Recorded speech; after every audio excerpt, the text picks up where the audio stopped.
Hi guys, may naisip akong gagawin ngayon. Ayusin ko po yung upuan doon sa may santol. Nakita ko po yung kawayan, nakastak lang naman.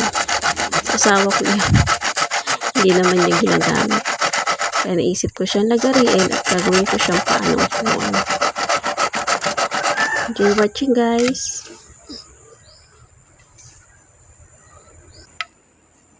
Apat na peraso po ang kailangan ko.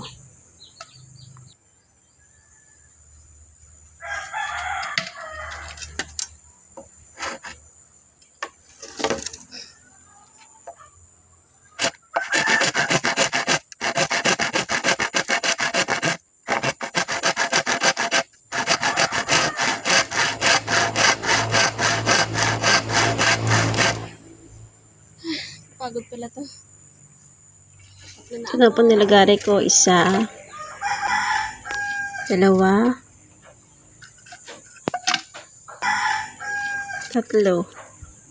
Isa na lang kailangan ko. Makaka-4 na peraso na ako.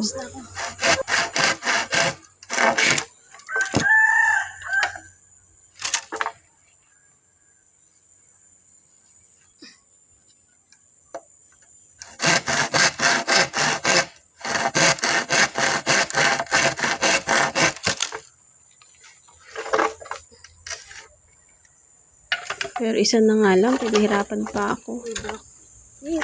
Brownie, ba't nandyan ikaw?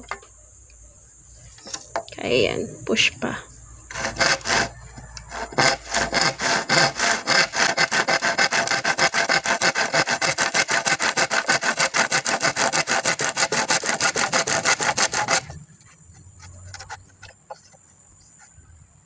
Nakakapagod pala to guys.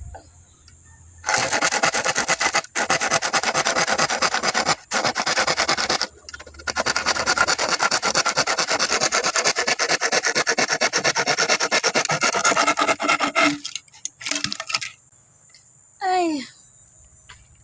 Guys, ito na po niligala ko. 4 na ito. Kat.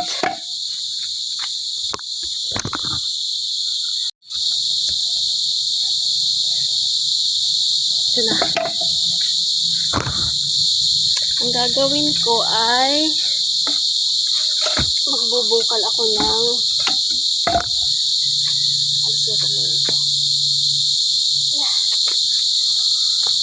Ay, nagtanay na.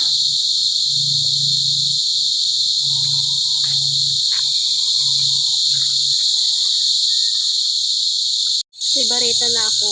Sunod kong gagawin ay ibabaon ko ito. Pero dapat tanggalin ito.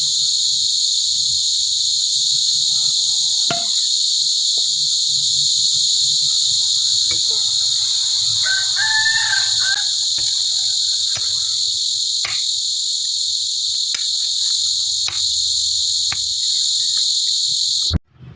Guys, hindi ko alam kung tamang ginagawa ko.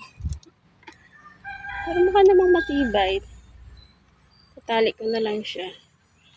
Kasi ang bala ko talaga, bibiyakan sana siya ng ganyan. Para ipapasok ito. Kaso, nabibiyak naman siya. Tingnan natin. Tali ko na lang. Tali ko siya. Ayan. Pagod pala. Mahirap pala. Pag wala kakatimbang, sana matibay. Tatali ko pa ulit para siguradong matibay.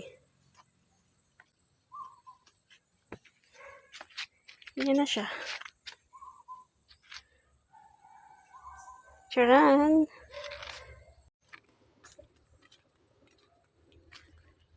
Tapos na po ang aking project. Yan na siya. Ang dami lang tali. Halatang gawain ng babae. Napagod ako guys. Thanks for watching. Bye!